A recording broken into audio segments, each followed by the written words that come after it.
Mesdames, Messieurs, bonsoir, ravi de vous retrouver. Bienvenue dans ce principal rendez-vous de l'information. Voici les titres qui vous seront développés. Le chef de l'État et chef du gouvernement a présidé la 15e séance du Conseil des ministres. Cette question était inscrite à l'ordre du jour.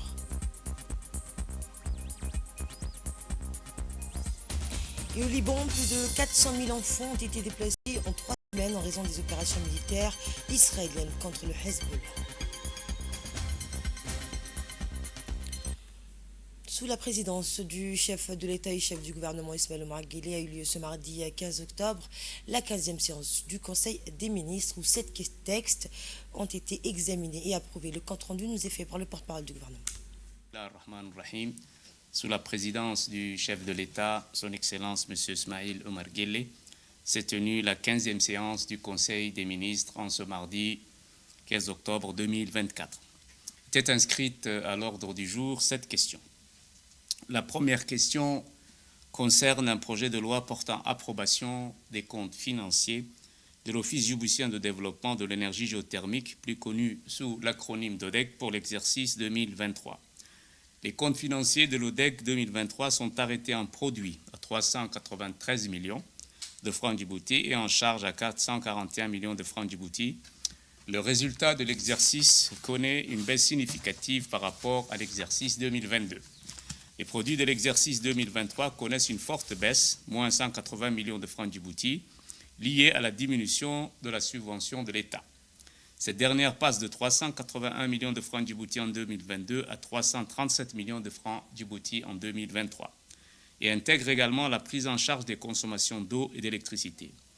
Les charges de l'exercice s'élèvent donc à 441 millions de francs djibouti et affichent une baisse de moins 103 millions de francs djibouti qui est due donc à la diminution des services extérieurs, moins 95 millions de francs djibouti, et des charges de personnel, moins 11 millions de francs djibouti. La deuxième question est relative à un projet de loi portant approbation des comptes financiers de la Société internationale des hydrocarbures de Djibouti pour l'exercice 2023. Les comptes financiers de la SIHD pour l'exercice 2023 sont arrêtés en produit à 45 milliards 59 millions de francs djibouti et en charge à 44 milliards 707 millions de francs djibouti, avec un résultat bénéficiaire de 352 millions de francs djibouti. Le résultat de l'exercice reste excédentaire, mais moindre que celui de l'exercice 2022, en passant de 918 millions de francs djibouti à 352 millions de francs djibouti en 2023. Les produits d'exploitation sont également en baisse, de 5,4 milliards de francs djibouti et s'élève à 44,9 milliards de francs djibouti contre 50,4 milliards de francs djibouti. Cette baisse est liée à une baisse de quantité des produits vendus qui s'élève donc à 265 millions de tonnes métriques contre une quantité prévue de 305 000 tonnes métriques. Les charges d'exploitation sont en diminution et passent de 48,3 milliards de francs djibouti en 2022 à 43,7 milliards en 2023. Elles sont constituées principalement des achats, donc 41,5 milliards de francs djibouti qui sont en baisse, et des charges de personnel de 451 millions de francs djibouti, en hausse de près de 70,5 millions francs djibouti. Les charges financières s'élèvent à 304 millions de francs djibouti et les charges exceptionnelles s'élèvent à 583 millions de francs djibouti contre 575 millions de francs djibouti en 2022. Au cours de la période 2023, la SIDH a investi plus de 1,22 milliard donc, de francs djibouti, 1 milliard 200 millions plus précisément, et essentiellement en construction, installation et aménagement, en matériel informatique et bureautique, ainsi qu'en matériel de transport. La troisième question concerne un projet de loi portant approbation des comptes financiers de la RTD pour l'exercice 2023. Les comptes financiers de la RTD pour 2023 sont arrêtés en produit à 1,517 milliard de francs djibouti et en charge à 1,561 milliard de francs djibouti. Le résultat de l'exercice est en baisse et passe de plus de 5,6 millions de francs djibouti en 2022 à moins 43,5 millions de francs djibouti en 2023. Les produits de l'exercice s'élèvent à 1,5 milliard de francs djibouti et augmentent de plus de 177 millions de francs djibouti. Les produits sont constitués de la subvention de l'État, 1,07 milliard de francs djibouti, et des produits issus de la publicité, 100 millions de francs djibouti, et des produits de redevance, 235 millions de francs djibouti. La RTD a également procédé à la réalisation d'investissements d'un montant de 229 millions de francs djibouti en installations techniques, matériel de transport et matériel informatique et bureautique. La quatrième question concerne un projet de loi fixant les orientations de la politique nationale du volontariat et instituant le corps national des volontaires djiboutiens. Le volontariat est devenu un outil important de promotion du développement économique et social, répond aux besoins de formation professionnelle et aspire à aider notre jeunesse à s'engager dans les projets citoyens. Il est aussi un instrument de construction de la conscience civique. Le présent projet de loi vise à promouvoir et à réguler le volontariat national en République de Djibouti pour la création d'un corps de volontaires djiboutiens placé sous la tutelle du ministère en charge de la jeunesse. Le volontariat est une activité d'intérêt général. Ce projet de loi vise à établir un cadre juridique clair et à définir les droits et devoirs des volontaires. Et le présent projet s'inscrit donc dans la poursuite des objectifs de la vision Djibouti 2035. Cinquième question est relative à un projet de loi, un projet de décret portant nomination des membres de la commission ad hoc chargée de la réforme des statuts particuliers des fonctionnaires et fixant le montant de leur montant forfaitaire. Le présent projet vise à établir une commission ad hoc chargée de réformer les statuts particuliers des fonctionnaires, tout comme la finalisation prochaine des décrets d'application inhérents au statut général qui devrait conduire le gouvernement à entamer la troisième et dernière phase de cette réforme. Cette troisième phase porte donc sur les statuts particuliers de certains corps de fonctionnaires.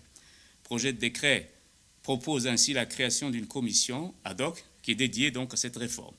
La commission aura pour mission, entre autres, d'élaborer un état des lieux des statuts particuliers existants, d'identifier les points nécessitant une mise en conformité et de proposer de nouveaux statuts particuliers le cas échéant. L'adoption de ce décret permettra d'harmoniser les statuts particuliers au sein de la fonction publique et d'établir un cadre de concertation pour l'ensemble des départements ministériels. La sixième question concerne un projet d'arrêté portant affectation d'une parcelle de terrain au profit du ministère du Commerce. Cette parcelle de terrain sise au PK 51 d'une superficie de 1000 m² est destinée à la construction du guichet unique. Et s'en est suivi plusieurs nominations. Réécoutons le porte-parole du gouvernement, M. Mohamed Alis. La deuxième question est relative à un projet de décret portant nomination et affectation de magistrats. Madame Nabiha Jama' Set est nommée inspectrice générale des services judiciaires. Les magistrats dont les noms suivent sont nommés inspecteurs à l'IGSJ. Madame Hodan Idriss Abdullahi, Madame Habiba Hashim Jama', Monsieur Ahmed Hassan Jama', Monsieur Abdul Qadir Abdallah Hassan et Monsieur Mohamed Sultan Mohamed. Des juridictions. Monsieur Jama' Suleiman Ali est nommé président de la Cour suprême. Madame Alsan Mohamed Elmi est nommée procureur général près la Cour suprême par intérim. Les magistrats dont les noms suivent sont nommés conseillers à la Cour suprême. Madame Sirad Ouaïs Boulale, conseillère. Monsieur Ahmed Hallatou Detta, conseiller. Monsieur Hussein Mahmoud Hussein, conseiller. Madame Mouna Ali Hassan, conseillère. Des cours d'appel de la Cour d'appel de Djibouti, les magistrats dont les noms suivent sont nommés à la Cour d'appel de Djibouti. Madame Ni'ma Ali Warsama est nommée première présidente près de la Cour d'appel de Djibouti. Madame Lamis Mohamed Saïd est nommée procureur général de la République près de la Cour d'appel de Djibouti. Monsieur Mohamed Ibrahim Mohamed est nommé président de la Chambre d'appel de statut personnel de la Cour d'appel de Djibouti. Et Madame Khadira Mohamed Idriss est nommée première présidente de la Cour d'appel de Balbala. Des conseillers de la Cour d'appel de Djibouti. Les magistrats dont les noms suivent sont nommés conseillers à la Cour d'appel de Djibouti. Madame Sagal Mohamed Ismail, conseillère. Madame Sagal Hassan Elmi, conseillère. Monsieur Abdurrahman Roble Girre, conseiller. Monsieur Addawi Mohamed Mahmoud, conseiller. Madame Halima Elmi Dahir, conseillère. Monsieur Habib Mafrou Mohamed, conseiller. Monsieur Maulid Ahmed Issa, conseiller. Madame Shaima Amir Nasser, conseillère. Des magistrats du parquet général. Les magistrats du parquet général près de la Cour d'appel de Djibouti. Les magistrats dont les noms suivent sont nommés substituts de procureur général de la République près de la Cour d'appel. M. Aboubakar Ahmed Doubat, M. Abdallah Hamad Ahmed et M. Hassan Idriss Agué. Du tribunal administratif sont nommés M. Abdallah Ousmane Ibrahim est nommé président du tribunal administratif. Les magistrats dont les noms suivent sont nommés conseillers près le tribunal administratif. Mme Hibou Ali Mohamed, cumulativement avec ses fonctions de magistrat auprès du tribunal de première instance, est nommée conseillère auprès du tribunal administratif. M. Saad Ismail Omar, cumulativement avec ses fonctions de magistrat auprès du tribunal de première instance, est nommé conseiller auprès du tribunal administratif, des tribunaux de première instance et du tribunal de première instance de Djibouti. Du tribunal donc de première instance de Djibouti sont nommés M. Omar Saïd Ahmed Mohamed est nommé président du tribunal de première instance de Djibouti. M. Ibrahim Farah Addaw est nommé président du tribunal de statut personnel de Djibouti. M. Hassan Mohamed Hassan est nommé procureur de la République de Djibouti. Les magistrats dont les noms suivent sont affectés au tribunal de première instance de Djibouti.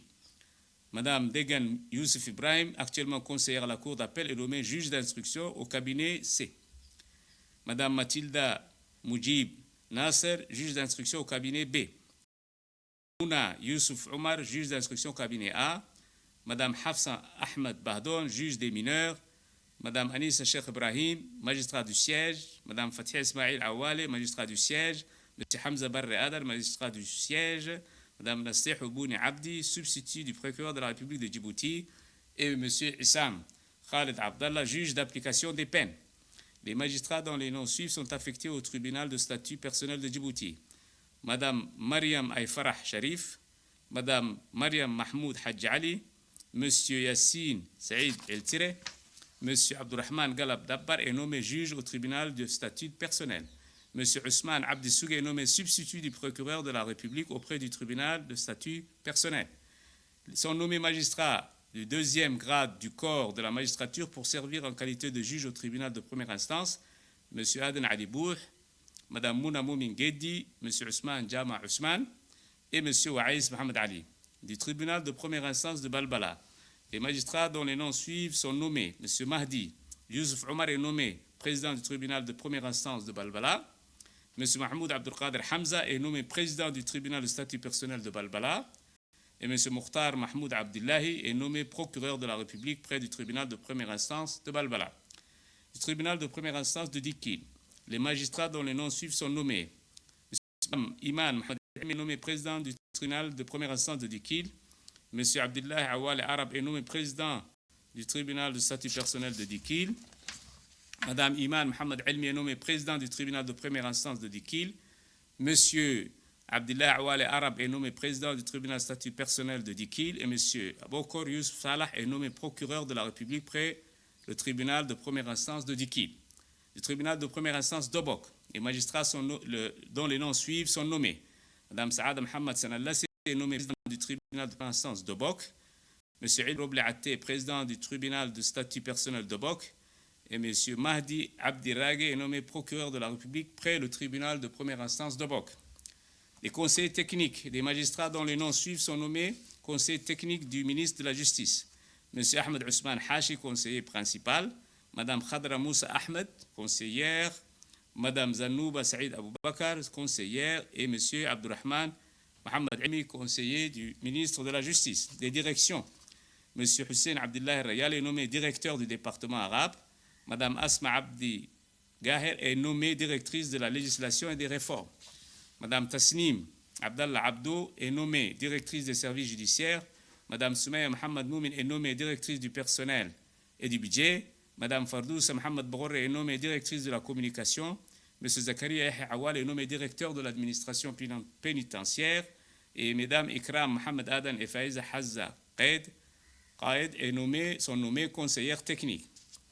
Les fonctionnaires dont les noms suivent sont versés et nommés magistrats de deuxième grade de la magistrature, M. Ousmane Jama Ousmane, M. Ousmane Abdi Sougue, M. Abdurrahman Galab Dabbar et M. Waïs Mohamed Ali. Les magistrats dont les noms suivent sont nommés magistrats à la Cour des comptes, Mme Soumaya Abdi Mme Nawal Ismail Abdo et Mme Zamzam Mohamed Ali. Mme Ebla Abdi Jama, magistrate du siège près le tribunal de première instance, est placée en position de détachement auprès de la Commission nationale indépendante pour la prévention et la lutte contre la corruption. Madame Nabiha Jama, 7, et M. Hassan Mohamed Hassan bénéficieront des avantages liés aux fonctions qu'ils ont assumées pendant leur intérim, à savoir président de la Cour suprême et procureur de la République de Djibouti. Les magistrats concernés par le présent décret prennent donc leurs fonctions dès la publication du présent décret. Autre décret de nomination, M. Shehem Mohamed Abdallah est nommé directeur général du Centre de leadership de l'entrepreneuriat, plus connu sous l'acronyme de CLÉ. Une dernière radiation, M. Ilyas Suleiman Ali, substitut du procureur de la République, est radié du corps de la magistrature. Hier, dans une atmosphère à la fois conviviale et empreinte de détermination, le ministre de l'Économie, des Finances et de l'Industrie, Moussa Devali, a accueilli le docteur Khalid Sharif, nouveau directeur exécutif de la Banque africaine de développement représentant chez Djibouti. Cette rencontre tenue dans les bureaux du ministre marque une étape décisive dans le renforcement des liens entre Djibouti et la BAD. Les discussions ont principalement porté sur des stratégies innovantes visant à mobiliser des ressources financières pour des projets d'infrastructures prioritaires. Ces initiatives essentielles pour promouvoir un développement durable et inclusif sont au cœur des préoccupations des deux parties. En outre, l'accent est mis sur le rôle central du secteur privé dans la création d'emplois, en particulier pour la jeunesse djiboutienne, avide de nouvelles perspectives et opportunités. Entré en fonction le 1er juillet dernier, le docteur Khalid Sharif apporte une expertise précieuse et une vision ajustée aux défis spécifiques de Djibouti. Son engagement à collaborer étroitement avec le gouvernement djiboutien témoigne de l'optimisme qui entoure cette nouvelle phase de coopération. Le ministre des Affaires étrangères et de la coopération internationale, Mohamed Ali Youssouf, a rencontré le général Abdel Fattah al-Burhan du Conseil souverain soudanais. Et bien, lors de cette rencontre, M. Youssouf a transmis un message du président djiboutien, Ismaël Omar Guelleh, visant à renforcer les relations bilatérales entre Djibouti et le Soudan. Il a exprimé les préoccupations de Djibouti concernant la situation actuelle au Soudan et a condamné les souffrances du peuple soudanais dues au conflit en cours. M. Youssouf a réitéré le souhait de Djibouti de voir le Soudan réintégré au sein de l'IGAD. La réunion a vu la participation de l'ambassadeur de Djibouti au Soudan, Issa Khair Roble, ainsi que du ministre soudanais des Affaires étrangères. La République de Djibouti à la 75e session du comité exécutif du HCR, un engagement renforcé pour la protection des réfugiés. Eh bien, la République de Djibouti, représentée par le ministre de l'Intérieur, Cyril Noh Hassan, a participé à la 75e session du comité exécutif du Haut-Commissariat des Nations Unies pour les réfugiés qui s'est tenue du 14 au 18 octobre dernier à Genève, en Suisse. Cet événement international a offert à Djibouti l'occasion de renouveler son engagement indéfectible en faveur des droits des réfugiés, tout en réaffirmant son rôle central dans les efforts mondiaux de Djibouti de protection humanitaire. La participation de Djibouti témoigne de son implication continue à répondre aux défis migratoires et à soutenir les populations vulnérables à travers des actions concrètes et solidaires.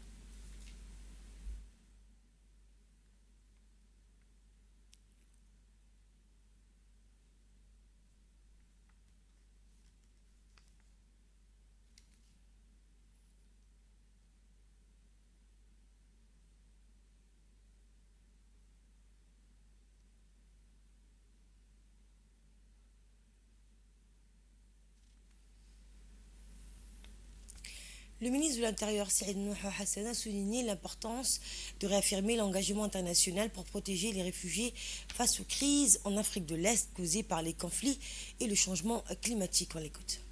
Traverse aujourd'hui une période périlleuse, caractérisée par les désordres, l'incertitude et les violations flagrantes du droit international humanitaire. La crise est observable à plusieurs niveaux. les conflits prolifèrent et deviennent de plus en plus violents, ce qui engendre un bon nombre de populations déplacées. Le continent africain n'est pas épargné. En plus de l'impact des effets du changement climatique, plusieurs pays de l'Afrique de l'Est sont en proie à des conflits internes, ce qui force de nombreuses personnes de diverses catégories d'âge à se déplacer en quête de protection. La République de Djibouti, située stratégiquement et havre de paix, se trouve malheureusement aussi à la croisée de plusieurs voies migratoires et subit les allers et retours des flux de déplacés à travers les eaux du Bab el-Mandeb et lutte toute seule contre les drames que représentent les naufrages d'embarcations de fortune qui transportent entre hommes, femmes et enfants. Le dernier exemple en date du naufrage d'une embarcation de fortune transportant 205 personnes, seulement 8 ont pu être sauvés par les autorités djiboutiennes et par l'OIM, dont un enfant de 4 mois, dans la lutte contre les causes profondes de déplacement forcé des populations dans la région de l'IGAD, en renforçant la coopération régionale pour promouvoir la paix et la sécurité. La République de Djibouti, assurant actuellement la présidence de l'IGAD, est prête à relever le défi avec vous. Ensemble, nous pouvons créer un avenir meilleur où chaque individu peut vivre en sécurité et dignement. Et écoutons à présent M. Filippo Grandi, haut commissaire des Nations Unies pour les réfugiés, qui a salué cette prise de position, soulignant le rôle crucial de Djibouti dans l'accueil des réfugiés ainsi que sa vulnérabilité face aux flux migratoires. Important d'écouter la déclaration de Djibouti, important de reconnaître qu'un petit pays héberge un grand nombre de réfugiés, donc c'est un pays qui aussi, à cause de à cause de sa position géographique, est très exposé aux flux migratoires, mais également à l'arrivée de réfugiés des pays en crise qui sont voisins. L'appel fait par la déclaration de Djibouti d'un engagement majeur ou ultérieur de la part des organismes de développement est tout à fait appuyé de notre part. Et je voudrais apprécier l'offre de Djibouti en tant que président en exercice de l'IGAD de continuer à appuyer, comme vous l'avez fait, comme l'IGAD a fait toutes ces dernières années, les efforts de trouver des solutions aux problèmes des réfugiés dans la Corne de l'Afrique. Et retour à Djibouti après la cérémonie de signature de jumelage entre Obok et Alice Bié, les officiels des deux régions accompagnés du ministre de la décentralisation ainsi que les invités ont eu l'opportunité de découvrir des projets novateurs et durables dans la région d'Obok. La visite a commencé par le parc de loisirs, un espace dédié à la détente et aux activités récréatives pour les familles locales.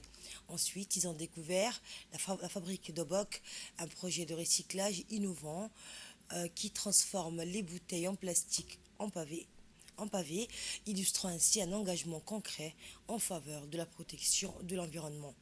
Et enfin, la délégation a visité un nouveau bâtiment abritant un guichet unique destiné à simplifier l'accès des citoyens aux services administratifs, marquant ainsi une avancée significative dans la modernisation des infrastructures locales.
Ce matin, la Chambre de commerce a été le théâtre d'une rencontre débat de grande envergure sur le thème des entreprises et des droits humains.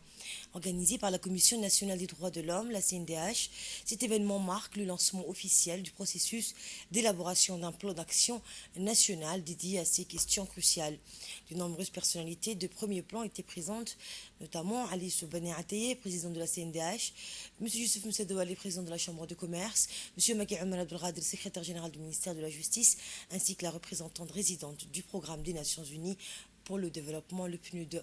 L'objectif principal de cette rencontre était de sensibiliser les différents acteurs aux enjeux liés aux droits humains dans le monde des affaires tout en présentant les grandes lignes du plan d'action national.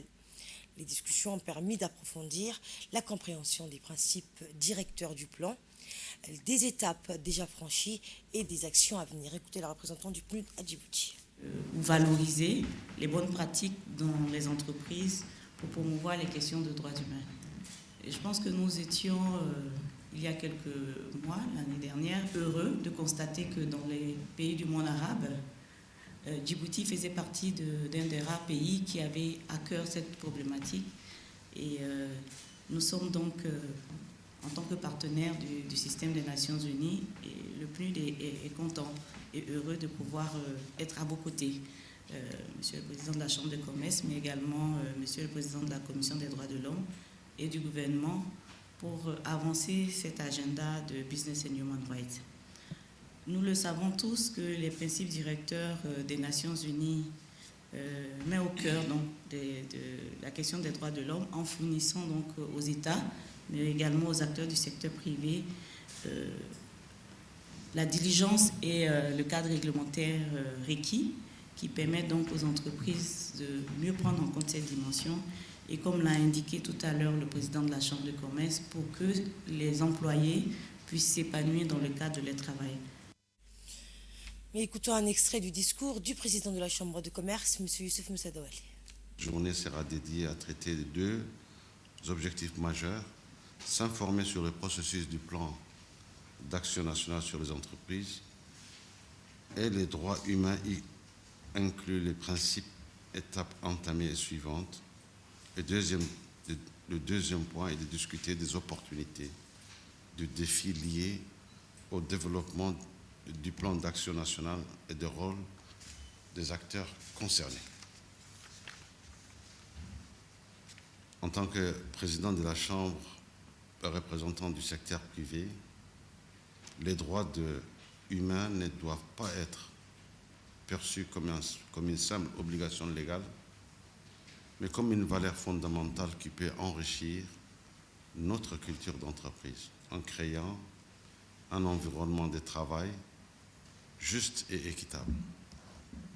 Nous favorisons non seulement le bien-être de nos employés, mais nous contribuons également à la pérennité et à la prospérité de nos entreprises. Des employés épanouis et respectés sont plus engagés, plus productifs et plus loyaux envers leur entreprise. Les opportunités se multiplient et où notre économie se développe rapidement, il est donc crucial que nous intégrions des pratiques respectueuses des droits humains dans toutes nos opérations. Je suis convaincu que ce débat d'aujourd'hui sera fructueux et que nous permettra de dégager des pistes d'action concrètes. Et voici à présent le mot du président de la Commission nationale des droits de l'homme, M. Ali Soubani Ateye. C'est un moment clé que nous vivons aujourd'hui. Ici même, il y a un an, dans cette même chambre de commerce, nous lancions le projet Entreprises et droits de l'homme. Aujourd'hui, nous posons un nouveau jalon avec le début de la deuxième phase de ces projets ambitieux. Dans cette nouvelle étape, nous nous engageons à finaliser l'étude de référence nationale qui sera enrichie par une enquête approfondie auprès d'un échantillon représentatif d'entreprises, tant du secteur privé que public. C'est précisément l'essence de notre collaboration avec l'Institut de recherche IRICA qui, à travers l'expertise locale, nous aidera à mener à bien cette mission. Nous avons d'ailleurs sollicité et obtenu les visas scientifiques de l'Institut national des statistiques, ce qui atteste de la rigueur et du sérieux de notre démarche. Les données que nous collecterons serviront de fondement à l'élaboration d'un plan d'action national relatif aux entreprises et aux droits de l'homme. Ce plan sera un outil essentiel pour renforcer la responsabilité sociale de nos entreprises et leur contribution à une société plus inclusive. À cet égard, je voudrais, en toute humilité, lancer un appel à tous les opérateurs économiques, qu'ils soient du secteur public ou privé, pour qu'ils ouvrent leurs portes à nos enquêteurs et facilitent leur travail. Votre participation, messieurs les opérateurs privés, votre participation est cruciale pour la réussite de cette enquête et par extension pour la mise en place de ces plans d'action. Nos entreprises, Monsieur le Président, qu'elles soient publiques ou privées, ne sont pas en marge des efforts déployés par le président Guelleh pour promouvoir une société plus juste et inclusive. Et comme souvent il le dit, afin de construire une société qui ne laisse personne de côté, il nous faut redoubler d'efforts collectifs pour atteindre cet objectif. Et écoutons cette fois un extrait de l'intervention du secrétaire général du ministère de la Justice, M. Macky Oumar. L'homme, c'est d'abord, pour parler de droits fondamentaux, c'est le droit à la vie, et ensuite ceux qui doivent être respectés aussi pour rendre cette vie digne d'être vécue. Je pense au droit à l'alimentation, à l'éducation, à la santé et la liberté finalement. À côté de ces droits et bien d'autres que vous connaissez, et il a été fait un constat, c'est celui d'une situation où les entreprises, surtout d'abord les multinationales, mais aussi les autres entreprises, parce qu'elles sont fondamentales, elles sont créatrices de richesses dans les pays, les actions de ces entreprises créaient des situations où les droits de l'homme étaient impactés négativement. À ce moment-là, le Comité des droits de l'homme en 2011 a pris des mesures, c'est des recommandations, je pense que les principes directeurs, ça s'appelle comme ça, c'est un cadre opérationnel qui fixe, ou en tout cas donc c'est des recommandations pour les États, qui fixe les modalités ou les mesures à prendre, les stratégies à adopter, les politiques pour que le respect, la protection des droits de l'homme et le respect des droits de l'homme soient aussi prévus dans le cas où les activités commerciales des entreprises se trouveraient à contredire ou à causer des violations aux droits de l'homme. Donc à partir de ce constat, ont été posés des principes directeurs au niveau des Nations Unies. Il y en avait déjà au niveau de l'OCDE. Mais par la circonstance que ces mesures aient été adoptées en 2011 par les Nations Unies, nous oblige les États à d'abord y adhérer et ensuite à faire ce qu'il faut pour dresser des plans d'action pour organiser une coopération entre toutes les parties prenantes. Et dans le cas présent de business et entreprises et droits humains, ça a été organisé sur 3 piliers. Le premier, c'est l'obligation pour les États de protéger contre les violations des droits de l'homme commises à l'occasion des activités commerciales des entreprises. Les États doivent protéger. La seconde, c'est la responsabilité ou la responsabilisation des entreprises dans le respect des droits humains. Et la 220e session du Conseil exécutif de l'UNESCO s'est ouverte aujourd'hui au siège de l'organisation à Paris. Cet événement majeur a rassemblé une participation diversifiée comprenant des représentants des États membres, des organisations internationales, des agences onusiennes ainsi que des ONG et des instituts spécialisés dans les domaines de l'éducation et de la culture et des sciences. Notre pays était représenté par l'ambassadeur Ayed Moussaad Yahya qui a marqué donc cette session par sa participation active. Et bien, le 9 octobre, le délégué permanent a également présidé les travaux du comité spécial, confirmant ainsi son engagement envers les objectifs de l'organisation. Je vous le disais en titre, au Liban, plus de 400 000 enfants ont été déplacés en 3 semaines en raison des opérations militaires israéliennes contre le Hezbollah. C'est ce qu'a rapporté l'UNICEF. Ce conflit affecte particulièrement les femmes enceintes qui perdent l'accès aux soins prénatals indispensables. Eh bien, Tess Ingram, porte-parole de l'UNICEF pour le Moyen-Orient, a souligné l'urgence de fournir des services essentiels pour assurer des grossesses et des accouchements sécurisés. La crise éducative s'aggrave également avec 1,2 million d'enfants privés d'école en raison de la destruction des infrastructures et de l'utilisation des écoles comme abri.